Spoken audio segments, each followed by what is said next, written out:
Komisi Pemberantasan Korupsi, KPK, mulai mendalami penerapan pasal perintangan penyidikan, obstruction of justice, dalam kasus dugaan korupsi kuota haji 2023 hingga 2024. Pendalaman ini dilakukan setelah penyidik menemukan indikasi kuat adanya upaya penghilangan barang bukti berupa dokumen penting di kantor Biro Perjalanan Haji Maktour.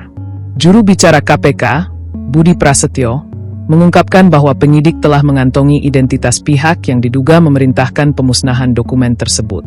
Menurut Budi, KPK sudah mengetahui siapa yang memberi perintah serta pihak internal Maktour yang diminta melakukan penghilangan jejak dokumen saat proses penggeledahan berlangsung.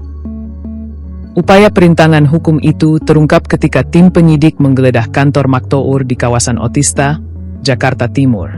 Dalam penggeledahan tersebut, penyidik menemukan fakta bahwa sejumlah dokumen penting, termasuk data vital manifest penerimaan kuota haji dan diduga telah dimusnahkan dengan cara dibakar.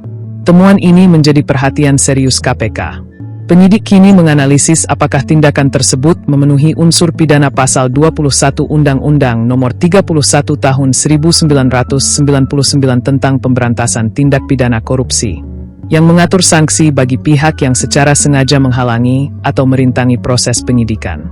Budi menyatakan, KPK masih melihat perkembangan fakta hukum untuk memastikan apakah perbuatan tersebut dapat dikualifikasikan sebagai perintangan penyidikan.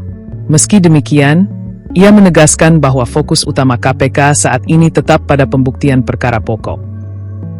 KPK menegaskan bahwa prioritas penyidikan masih pada pembuktian dugaan kerugian keuangan negara akibat penyalahgunaan wewenang dalam pembagian kuota haji, sebagaimana diatur dalam Pasal 2 dan Pasal 3 UU Tipikor. Analisis terkait dugaan perintangan penyidikan akan berjalan seiring dengan pendalaman peran para pihak yang terlibat dalam perkara utama.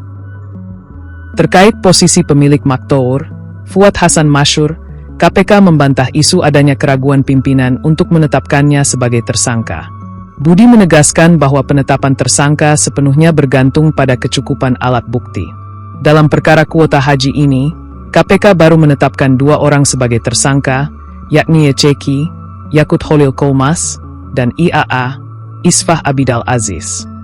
Namun, penyidikan dipastikan tidak berhenti sampai di situ. Penyidik masih terus mendalami peran pihak swasta, termasuk menelusuri aliran uang serta mekanisme diskresi dalam pembagian kuota haji. Sementara itu, Fuad Hasan Masyur saat ini masih berstatus sebagai saksi dan telah dikenakan pencegahan ke luar negeri.